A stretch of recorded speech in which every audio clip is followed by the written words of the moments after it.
الحمدللہ رب العالمین والصلاۃ والسلام علی سید الانبیاء والمرسلین۔ حاضرین محترم،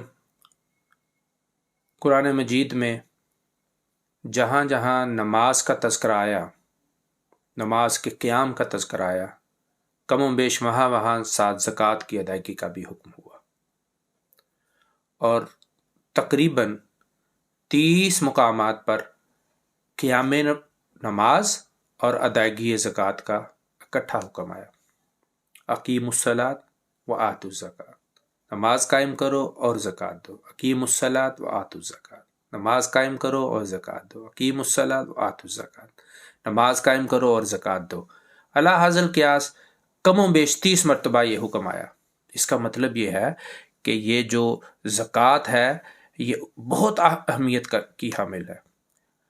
ہمیں چاہیے کہ ہم یہ ضرور ادا کریں۔ جو بھی صاحب نصاب ہیں وہ ملیں کسی سے، اس کی کیلکولیشن کروائیں، اور جو پرسنٹیج اس کی 2.5 کے حساب سے جو اماؤنٹ بنتی ہے وہ ضرور ادا کریں۔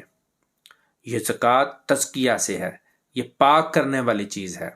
یہ ہمارے مال کو تو پاک کرتی ہی ہے، اس کے ساتھ ساتھ ہمارے من کو، ہمارے قلب کو حب مال سے بھی پاک کر دیتی ہے۔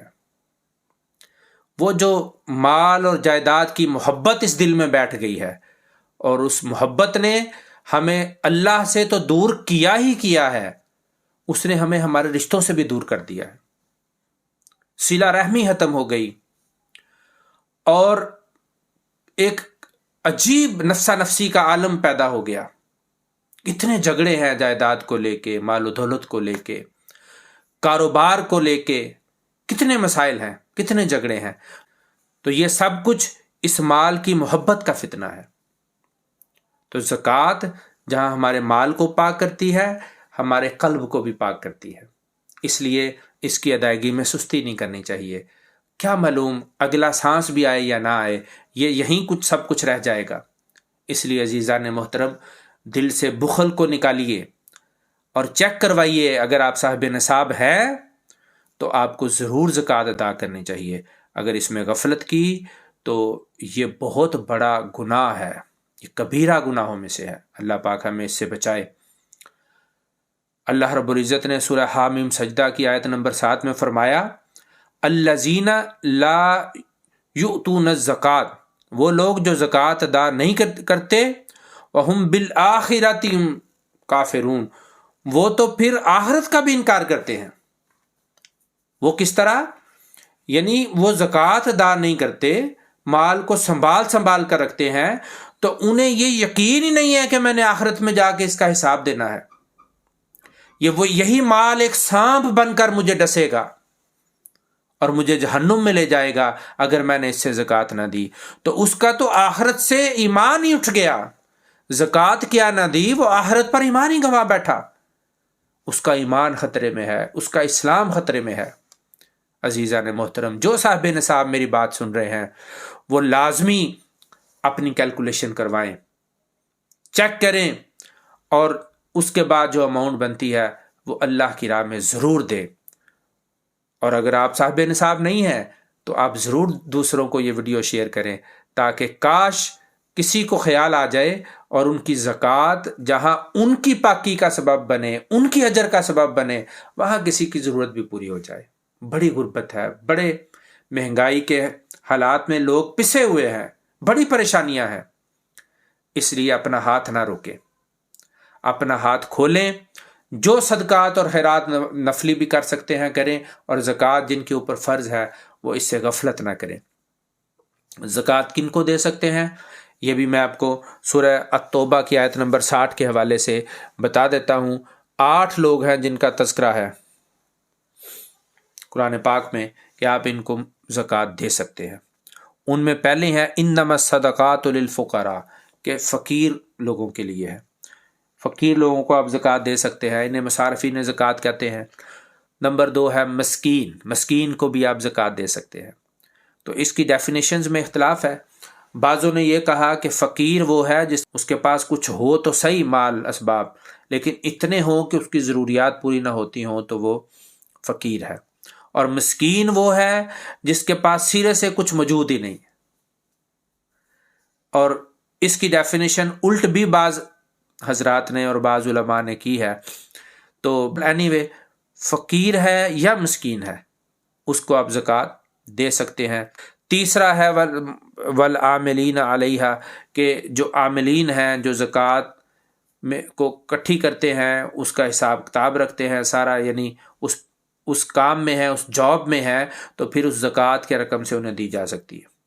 اس کے بعد نمبر 4 پہ ہے وَمُؤَلَّفَةِ الْقُلُوبِهِمْ،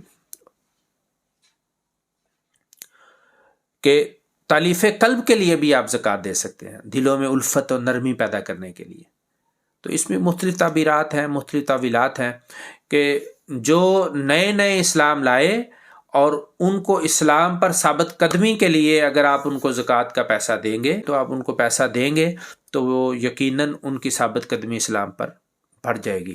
ایک یہ بھی ہے کہ اگر کسی کا دل اسلام کی طرف مائل ہو رہا ہے، آپ فیل کر رہے ہیں کہ اب اگر میں نے اسے کچھ مالی مدد کر دی تو یہ انشاءاللہ ضرور اسلام میں داخل ہو جائے گا، تو اس صورت میں بھی ان کی تالیف قلب کے لیے آپ ان کو زکوٰۃ دے سکتے ہیں.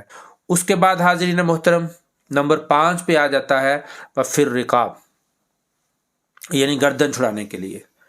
گردن چھڑانے میں اب تو یہ بھی عام طور پر نہیں ہوتا، پہلے ایسا تھا کہ غلام تھے، تو اگر کوئی ایسا غلام جو اپنے آقا کی غلامی سے نکلنا چاہتا ہے اور اس کا آقا اسے کہہ رہا ہے تم ادائیگی کرو اور نکل جاؤ میری غلامی سے، تو آپ زکوٰۃ کی رقم دے کر اس کو غلامی سے چھڑا سکتے ہیں.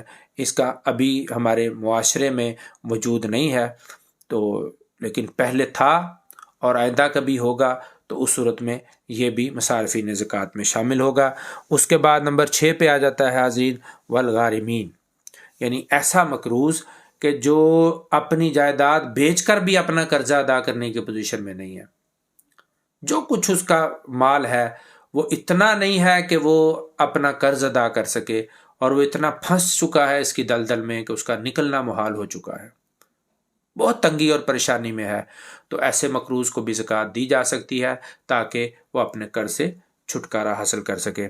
اس لیے اسی طرح سیکنڈ لاسٹ ہے جی 7واں وفی سبیل اللہ، اللہ کی راہ میں زکوٰۃ دینا.